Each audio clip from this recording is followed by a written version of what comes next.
Hey, Conrad, when you listen to this story, you're going to want to put on your Captain America outfit or at least pull out his shield because this story is all about Captain America and his return to Marvel Comics and his rightful place on the Avengers. Wow, this is a historic story. But don't worry, Lucy and Caleb, y'all will enjoy this story too. It's got something for everybody. So let's go. Here it is, Avengers number 4. Captain America lives again. Captain America springing forward into action, right into your view, along with Thor and Iron Man, Giant Man, and the Wasp. But look, Submariner is a part of this story too. Wow, I can't wait. Here's the front cover, which announces that Captain America joins the Avengers, a tale destined to become a magnificent milestone in the Marvel Age of Comics, bringing you the great superhero which your wonderful avalanche of fan mail demanded. And Thor says, "Step forward, Captain America. Your rightful place is here among the Avengers." And I couldn't agree more. All right, we're going to remember the awesome battle between the Hulk, Submariner, and the Avengers last issue. After the mighty Hulk vanished, Submariner found the odds too great, and so he leaps away. Giant Man says, "We're too late." He's getting away, even as Thor tosses his hammer and the Submariner dodges it. He swoops off, thinking himself betrayed by the Hulk. Submariner's hatred of the human race greater than ever before. The vengeful monarch of the sea returns to the deep. They have won the first battle, but the final victory will yet be mine, for I shall never rest until all of mankind pays the homage which is rightfully due to Namor, Prince of Atlantis. So he leaps into the ocean. He swims along under sea. Deeper and deeper swims the tragic, almost human ruler of the sea. But nowhere in the vast, endless depths of the ocean does he find the peace he craves. Look, he passes by a stingray. Ooh. Conrad and Lucy, do you remember petting the stingrays at the New Orleans Aquarium? I do. I don't know that I'd want to pet this one though. He looks pretty big and fierce. Nowhere does Submariner find his vanished race, the proud, once mighty hordes of Atlantis, who fled from Namor when they felt his loyalty was divided between them and the humans. Do you remember the story in Fantastic Four? Submariner thinks, gone, all gone. Will I ever find my people again? To the tireless Prince Namor, time and distance are almost meaningless, and so it is that we find him hours later standing atop an ice floe in the North Sea, still wrapped up in his own bitter thoughts. He thinks, I'll never stop searching. I'll never forfeit my birthright while a breath of life remains. Look, he's walking around on that ice in nothing but his swimsuit. Brrr. He must be really tough. Finally, his dark musings are interrupted as he sees on the ice ahead a human village. I see masses of accursed humans. And the keen-eyed Namor is right. A few hundred yards away, an isolated tribe of Eskimos bows down in a strange ritual. O mighty Lord of the frozen ice, hear our prayers. Who are they praying to? It's some icy form, And Submariner thinks the fools, they're bowing to a petrified figure frozen within a cake of ice. Hear me, humans. This is no helpless image you see before you. This is Submariner, who has sworn vengeance upon the entire human race. And the lead Eskimo says, it is the dreaded Namor, the legendary one. They all flee. Run, you weak, helpless mortals, hollers Submariner. Flee in terror before the rightful wrath of Namor. Thus shall all of mankind one day shriek in panic at the coming of the Submariner. And he raises the icy form up with his strength. And he tosses it away. He says, take your accursed idol with you. Go, spread the word. Let the world know that Namor is still a force to be reckoned with. And even in the midst of all that ice and cold, he is quite powerful, and he seems not affected at all by the cold. And then he says, bah, I am filled with shame. I am disgraced. Has the mighty Namor been reduced to fighting helpless, fearful primitives? His very soul in a turmoil, the frustrated, maddened Submariner lashes out thoughtlessly, heedlessly, causing an avalanche of ice in his thunderous rage. Is this all my strength is good for, to lash out at uncomprehending Eskimos? So he picks up a great spear of ice, and he crashes it down onto the ground. Run, says the Eskimos, flee the ice floe. We must reach the trading post. The world must be warned of Namor's rampage. The Sea Prince has gone mad. And what of the mysterious figure imprisoned within the block of ice? Silently it floats away, unseen, unheard, until it hits the warm waters of the Gulf Stream, where the rock-hard outer ice sheath begins to slowly melt. And look, it's revealing the figure underneath the ice, until finally nothing remains but a frozen, petrified figure in a state of suspended animation, a figure which drifts past the undersea craft of the Avengers. Look, they're in a submarine, and here's Thor and Iceman and Giant Man.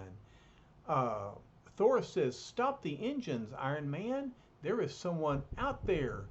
Giant Man says, it looks like a human, but how is it possible? Cautiously opening the airtight escape hatch, the huge hand of Giant Man seizes the rigid figure, and he says, I've got him. He pulls him into the submarine and asks, who can he be? Why is he frozen solid? Thor says, look, beneath his tattered clothes, some sort of colorful costume.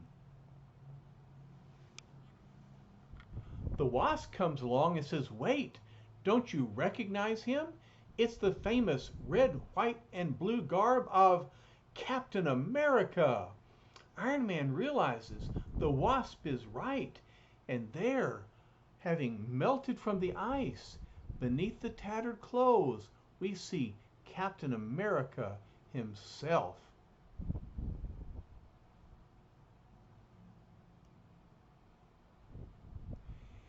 Thor asks, can this really be the famous shield of the once mighty crime fighter?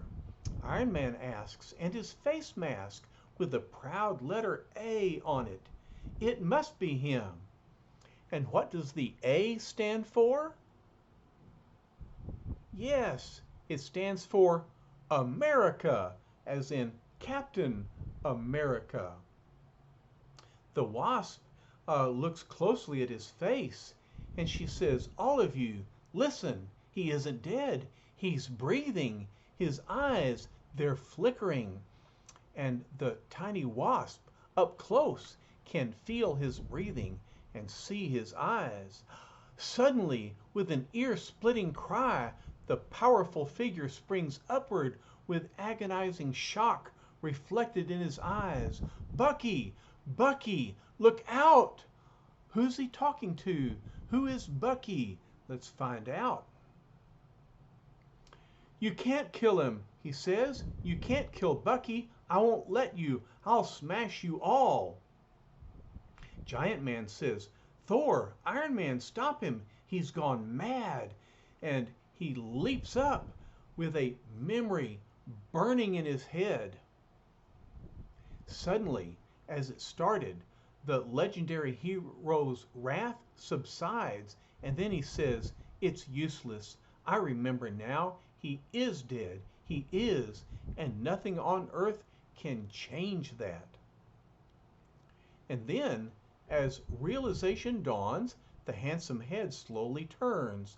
The clear blue eyes take in the awesome figures surrounding him, and he asks, where am I? How did I get here? Who are you? Iron Man says, that's what we were about to ask you. Who am I? Says Captain America. For a moment I had almost forgotten myself. But I am not lucky enough to forget forever. So he pulls on his mask and reveals himself. He says, I cannot forget that I was once the man the world called Captain America. And there he is in his red, white, and blue costume, his red gloves and boots, his winged mask, and his shield by his side. Look, Conrad, it's as big as your shield, right? Giant Man says, everything fits except one detail. You haven't been heard from since the Second World War. Why haven't you aged? Thor says, I too have puzzled over that fact. How can the true Captain America still be as young as he who stands before us? Iron Man says, if this is some kind of trick, mister, you'll live to regret it. I've no need of tricks, says Captain America. Test me. Try to conquer me. And so, as Thor sends his hammer flinging toward him, he said, someone says, look how he managed to dodge your ricocheting hammer, Thor. See how quickly he dodges? Giant Man says, stand back, I'll get him. Captain America says, you are big, my friend, but in my day, I fought others who were still bigger. And Thor reaches out as his hammer returns to him. And I defeated them, says Captain America, just as I shall defeat you. And so look, as Giant Man lunges toward Captain America, he flips on his back and sends Giant Man on his way with his feet. And Giant Man says, hey, he's a real ball of fire. Here comes the Wasp. She thinks, I've got to stop them before someone gets hurt. I'll take a growth capsule fast. Stop, she says, coming to full size. Come no further unless you want to strike out at me too. Captain America stops and says, a girl, but from where? Having halted his furious attack, Captain America's fighting mood seems to pass as a veil of sadness comes over his eyes. Iron Man says, we're convinced, fellow. You're the real McCoy, all right. But what happened to you, asks the Wasp, and why haven't you aged? Thor says, I feel we are entitled to that explanation, Captain America. Slowly, almost haltingly, the incredible tale begins to issue forth from the lips of the mighty man with the tragedy-haunted eyes. He says, it seems like only yesterday, but it was more than 20 years ago that my teenage pal Bucky and I, while acting as security guards at an army base, tried to stop an explosive-filled drone plane from taking to the air. So look, there's Captain America and his young friend Bucky. Captain America says, we're too late, Bucky. We'll have to go after it in another plane. Bucky says, no, don't stop. I think I can reach it, Cap. There's this shadowy figure over here. It's the villain of the story. He says, "Ha! Thus do I triumph over Captain America and Bucky. If they reach the plane, they die. And if they fail, America loses one of its newest weapons." Who is this shadowy figure? We won't find out until another story later on. The villain goes on. The boy was closer. He reached the plane, but Captain America himself cannot hold on. And Captain America says, "I can't make it. Drop off into the water, lad. Don't try to go it alone." Bucky says, "No, I can bring the plane back. I know I can." "Bucky, let go," cries Captain America. "It might be booby-trapped. You can't deactivate the bomb without me. Drop off." Bucky says, "You're right, Cap. I see the fuse. It's gonna blow." And those are the last words that brave, wonderful lad ever uttered. May the Lord rest his soul. And as Captain America falls, he cries, "Bucky!" The plane exploded. Bucky's gone. As for me, I didn't care if I lived or died. I struck the water off the coast of Newfoundland and plummeted like a rock, with Bucky's face etched before me, and that is the last thing I remember. He thinks he's gone, and I, with all my power, all my strength, I couldn't save him. As for the rest, by some fantastic stroke of fate, I must have been frozen in an ice floe, and then found by some Eskimos who thought I was a supernatural object. Then all those years being in a state of frozen, suspended animation must have prevented me from aging. And that's why Captain America, who lived in World War II, which is very long ago, managed to survive and remain youthful looking and full of vigor, strength, and agility. Giant Man says, "We believe you, Captain America." Not long afterwards, as the red, white, and blue-clad figure rests below from his grueling ordeal, Thor looks out of the vessel and says, "We have reached our destination. Prepare for mooring." They're ready to land. And now they're back in the city. They have disembarked, and they're walking through the crowd and see the reporters are there with their flash cameras taking pictures of the Avengers. Wasp says, "Slow down, Giant Man. I can't match those big strides of yours. It looks like the gentlemen of the press were expecting us." Giant Man says, "They know we went after the Hulk. They expect a big story." And Iron Man says, "Too bad, we'll have to disappoint them. We had a bang-up fight, but no real results." Did you remember that story of the Avengers versus the Hulk? And then also the Submariner. Thor says, but wait till they learn who our passenger is below decks." Suddenly, unexpectedly, at that very split second, a blinding flash takes place, far brighter than any ordinary flashbulb explosion could be. Look at the light emanating around the Avengers. And look what remains. After the smoke has cleared, the Avengers seem to be gone, and in their place, the crowd sees 4 motionless stone statues. The reporters say, "Hey, Pete, look, what do you make of that?" And they don't think anything is wrong. They say, probably some kind of trick the Avengers used to duck out of an interview. And so they don't examine the statues.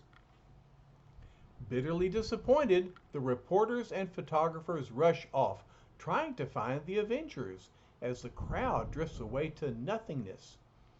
One of them says, "That's a pretty crummy trick to pull on us after us waiting all day for this interview.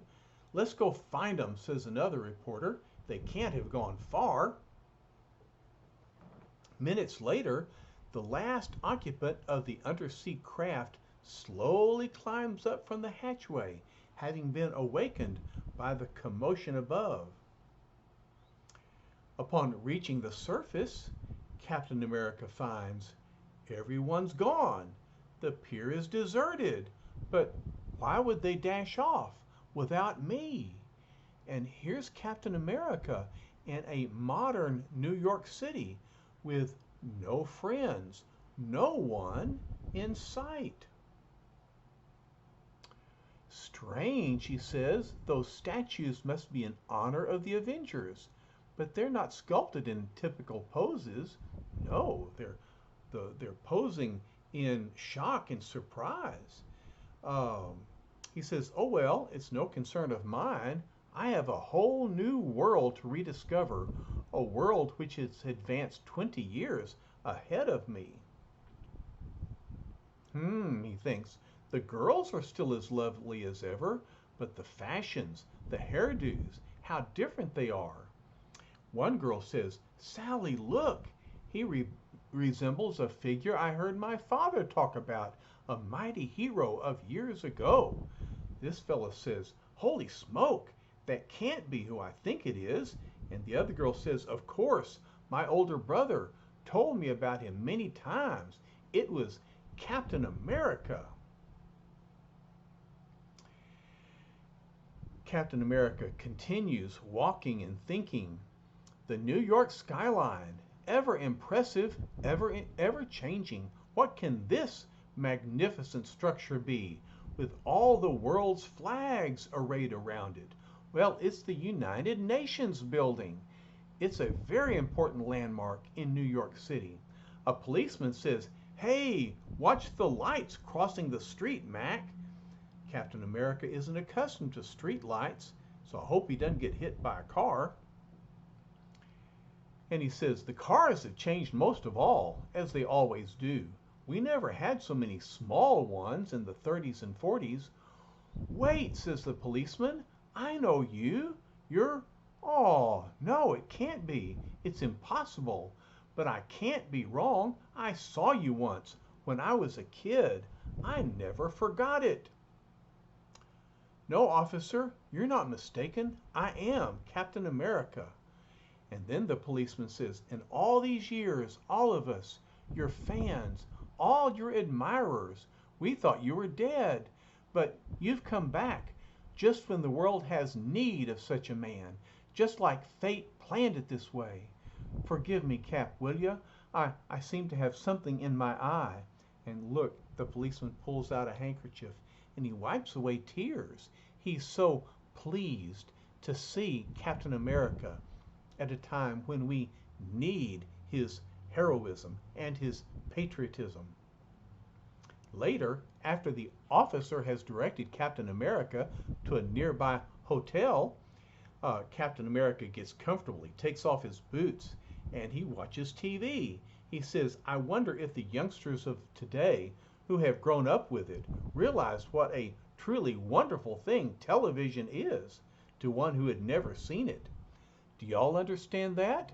Do y'all realize how amazing it is to have images of TV shows and movies and basketball games that come into your own living room? It's pretty impressive when you think about it. Finally, the weary, lonesome man drops off to a fitful sleep, and he thinks, what happens next? I can't return to my career as Captain America. It would be meaningless without Bucky. I don't belong in this age, in this year. No place for me. If only Bucky were here. If only. So he drifts off to sleep. But suddenly, his super keen senses detecting a soft tread in the doorway, the startled blue eyes open wide, and he says, Bucky, it's you. Who does he see? Look, a shadow in the doorway. He says, you've come back. Bucky, you've come back. But look who it is. He says, I don't know what you're yapping about, mister. My name is Rick Jones, and I've followed your trail halfway across town. They tell me you were the last one to see the Avengers, and I've got to find them. So how about doing a little talking, huh? And Captain America looks and says, "It's unbelievable. You're like his twin brother. Your voice, your face, everything. You could be Bucky's double."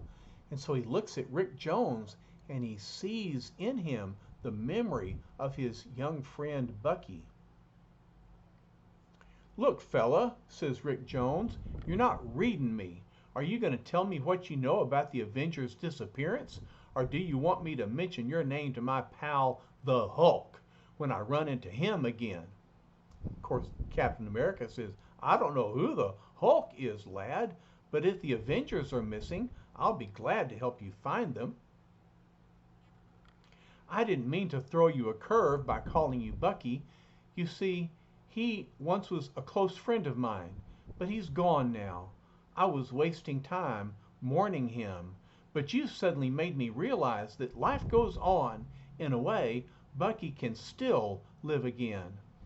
"Look, fella," says Rick, "after we find the Avengers, I'm sure they can recommend a real nice head shrinker for you." So Rick thinks that Captain America is crazy. And Captain America realizes this. He thinks I'm some sort of madman. Well, I'll prove to him that I'm not.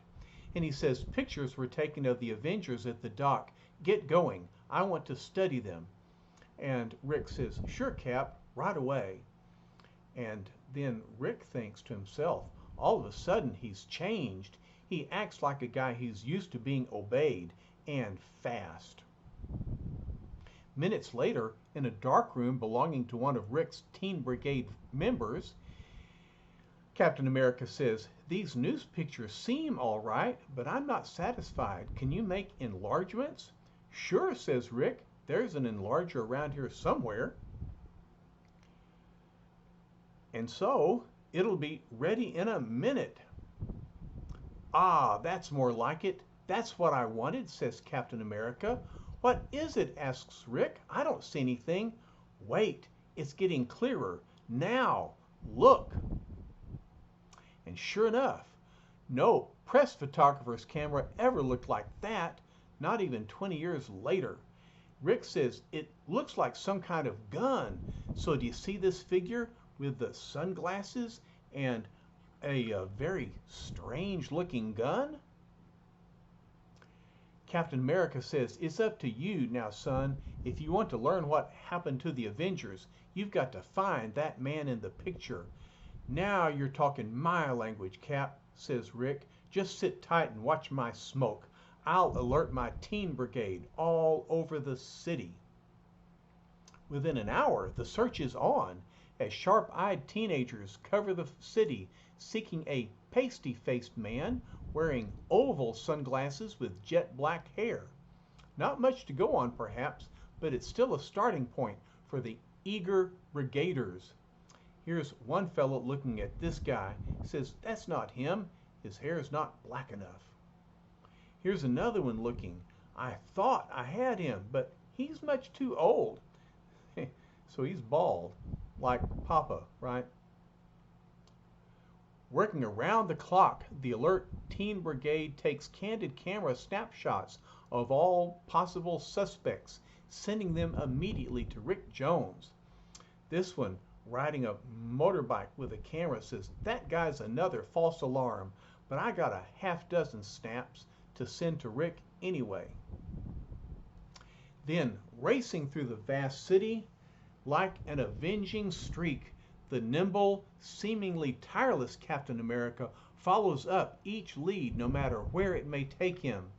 He says, "It's like old times again, being in costume on the trail of some strange, unknown menace. This is what I was meant to do. This is the destiny I can never escape." And it's true. Captain America cannot escape his destiny to be a crime-fighting, avenging superhero. And so now he's looking for whatever happened to the Avengers. And we're going to leave him right here as he's searching the city, looking for the Avengers, looking for this strange, mysterious character. And when we come back to this story, we'll find out what happens to this mysterious figure. We'll find out what happens to the Avengers, and then what ultimately will happen to our hero, Captain America. Are y'all enjoying this story? Are y'all glad that Captain America is back? Well, I sure am. All right. Love you guys. We'll talk to you later. Bye-bye.